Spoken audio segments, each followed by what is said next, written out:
예, 안녕하십니까. 이종배입니다. 새해가 밝았습니다. 새해 복 많이 받으시고, 하시는 일들 모두 다 잘 되시기를 진심으로 기원드리겠습니다. 최근에 송영길 대표가, 윤미향 의원을 제명하겠다, 뭐, 이렇게 밝혀가지고, 여기에 대해서 반대하는, 성명이 발표됐다고 합니다. 송영길 대표는 지난달 25일, 열린 기자회견에서 이렇게 말했습니다. 국회 윤리심사자문위에서 제명 건의를 의결한 윤미향, 이상직, 박덕흠 의원의 제명안을 신속히 처리하겠다. 뭐 이렇게 말했다고 합니다. 그러자 국회 윤리특별위원회는 윤미향 의원 등에 대한 징계안을 상정하고 심의에 착수했다고 합니다.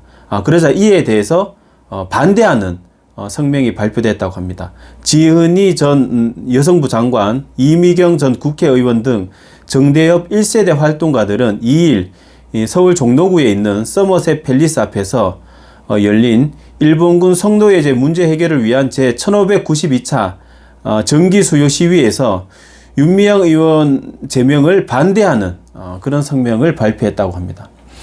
그 제명 반대자들은 이렇게 말했습니다. 얼마 전 송영길 더불어민주당 대표가 정치개혁, 인적 쇄신을 하겠다며 국회 윤리심사자문위에서 제명 건의된 윤미향 의원 제명안을 신속히 처리하겠다고 발표했는데 그 대상에 윤미향 의원이 포함됐다는 소식을 듣고 경악을 금할 수 없었다. 송영길 대표는 윤미향 의원을 제물 삼아 대선 전국을 모면해 보겠다는 불순한 정치공학적 시도로밖에 읽히지 않는다. 뭐 이렇게 주장을 했는데 불순한 정치공학적 시도 뭐 이 부분에 대해서는 어느 정도 동의할 수 있지 않나 싶습니다. 왜냐하면 그 윤미향 의원을 제명하겠다. 그러니까 송영길 대표가 윤미향 의원을 제명하겠다라고 지금 주장하고 있지 않습니까? 그렇다면 윤미향 의원은 제명을 해야 될 정도로 뭔가 잘못이 있다는 것이죠. 그렇다면 진작에 제명을 했었어야죠. 그 윤미향 의원이 그 문제가 불거진 건 2020년 4월입니다. 그러면 올해가 2022년이니까 벌써 3년이나 됐습니다. 그럼 송영길 대표는 그동안 뭐 했습니까? 문제가 있다면 즉시 제명을 했었어야죠.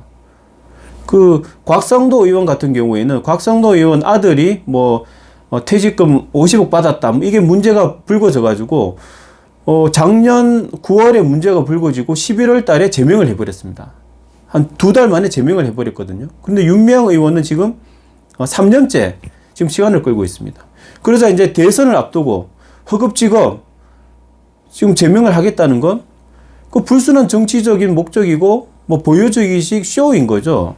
하려면 진작에 있었어야지. 이제 와가지고 대선 불과 지금 한 달 앞두고 하겠다는 건 이분들이 주장하고 있는 그 불순한 정치공학적 시도로밖에 보이지 않죠. 그래서 송영길 대표는 제명안을 그 윤미향 의원을 제명하기 전에 먼저 대국민 사과부터 해야 됩니다.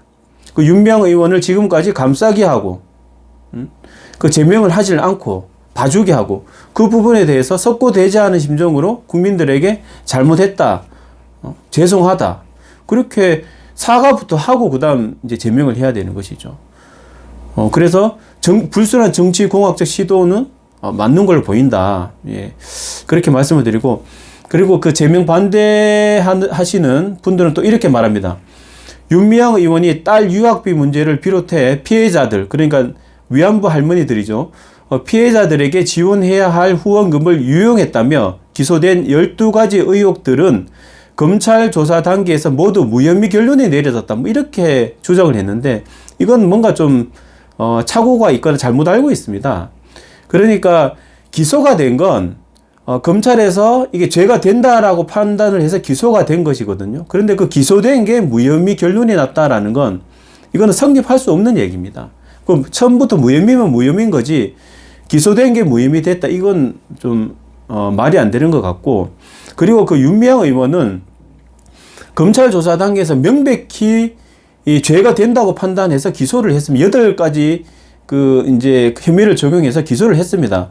여기 이제 사진을 보시면 그 윤미향 기소 혐의 이래가지고 보조금법, 지방재정법 위반, 사기, 그다음 기부금품법 위반, 관청에 등록 않고 약 41억 원을 모집한 혐의, 그리고 개인 계좌로 김복동 할머니 장례비 등 1억 7천만 원을 모집한 혐의, 그 다음 업무상 횡령, 개인 계좌로 3억 3천만 원 모금한 뒤 개인 용도로 사용, 뭐 법인 계좌에서 2,098만 원을 개인 용도로 사용, 뭐 이런 혐의들이 있고, 그 다음 준사기, 업무상 배임, 그 다음 공중위생관리법 위반, 뭐 이렇게 해서 총 8개 그 혐의로 기소가 됐습니다. 그래서 무혐의를 받았다, 뭐 이런 주장은 앞뒤가 맞지 않다, 뭐 그렇게 말씀을 드리고, 그리고 이분들은 또 이렇게 주장합니다.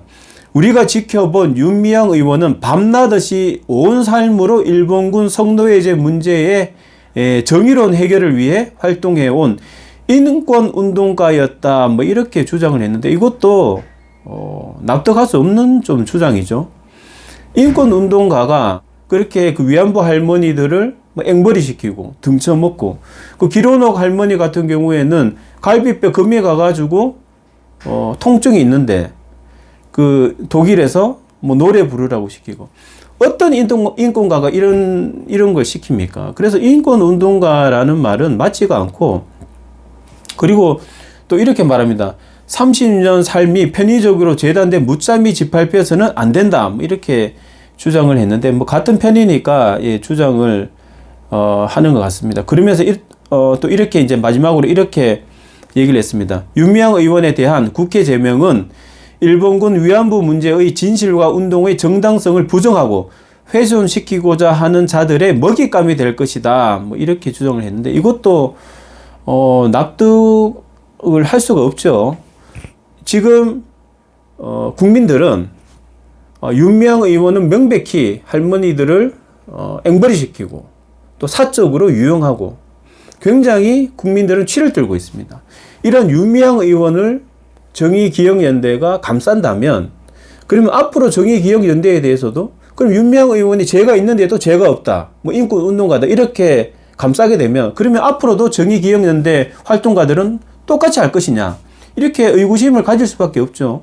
그래서 정의기억연대가 진정한 그 위안부 문제를 해결하기 위해서 활동을 하겠다라면 윤미향 의원의 죄를 인정하고 오히려 반성하고 사죄하고 석고대죄하는 심정으로 국민들 앞에 머리를 숙이고 앞으로 환골탈퇴하겠다, 쇄신하겠다, 그래서 진정으로 우리 위안부 할머니들을 위한 위안부 문제 해결을 위해서 활동하겠다, 이렇게 말을 해야 국민들의 어떤 동의나 설득을 받을 수가 있지, 윤미향 의원을 감싸면서 위안부 문제를 해결하겠다, 이건 어불성설이죠. 앞뒤가 맞지를 않습니다. 그리고 이건 제가 취재해서 이제 앞으로 한번 방송을 할 예정인데, 과연 정의기억연대가 위안부 문제를 해결할 의지가 있는 단체인지, 여기에 대해서 좀 의구심이 들고 있습니다. 왜냐하면 그 지금 정의기억연대 전신은 정대협이죠. 그 정의기억연대가 위안부 문제 해결을 위해서 존재하는 단체입니다. 그런데 위안부 문제가 해결이 되면 이 단체는 존재 의의가 없어질 수가 있죠. 그래서 지금은 위안부 문제를 해결한다는 명분으로 뭐 많은 지원을 받고 있는데, 위안부 문제가 해결이 돼버리면 그러면 이 단체는 앞으로 존립이 어떻게 되겠느냐.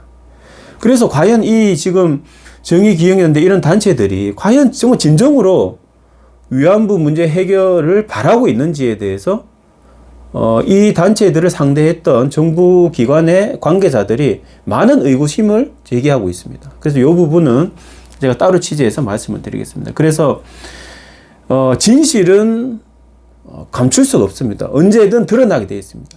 그 윤미향 의원의 혐의는 명백합니다. 여기에 대해서 진정으로 반성하고 석고대죄하고 쇄신하고 이러한 모습을 보이는 게 그 단체로서 어떻게 보면 같이 활동했던 그 활동가들의 어떤 바람직한 모습이 아닌가, 그렇게 생각이 됩니다. 예, 오늘 방송은 여기까지 하겠습니다. 예, 감사합니다.